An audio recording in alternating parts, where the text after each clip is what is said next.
A story we've been following for more than 2 months now. The volunteer group that found human skeletal remains in the desert in Santa Teresa says authorities are finally working to recover some of those remains. KTSM 9 News reporter Jesus Baltazar is live in our newsroom with the details in this special assignment. And Jesus, you've been on this story since the very beginning, even going out into the desert to see their findings. Why all of a sudden are some of these skeletal remains being recovered? Well, the volunteers from Battalion Search and Rescue have taken me out to those sites on 2 separate occasions now, but just over a week ago, a different volunteer group based out of San Diego flew out to El Paso to observe one of these sites, which contained personal items that they hope can lead them to answers on a missing person they have been trying to identify. The images you're about to see may be disturbing for some viewers. In the early hours of November 17th, volunteers from Armadillo Search and Rescue hiked to one of the sites KTSM observed back in September.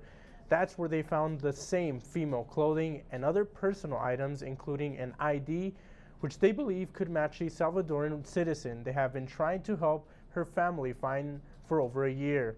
The volunteer says they reported the remains and the items to local authorities and waited at the site for nearly 8 hours to ensure the remains were picked up.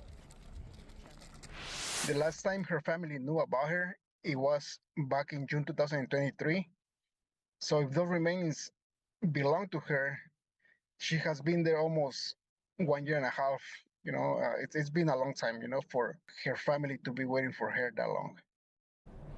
In an interview last month, Doña Ana County Sheriff Kim Stewart said they would not take these reports, quote, very seriously if volunteers of Battalion Search and Rescue did not wait for her officers to respond to the scene.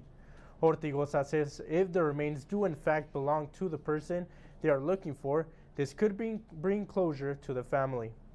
Now, Stewart tells us that there is no pending investigation on this from her office, as this information is now in the hands of the New Mexico Office of the Medical Investigator because it was not reported as a crime. We have made a records request to the OMI to confirm if they are in possession of that citizen's remains. We will update you as soon as we learn more.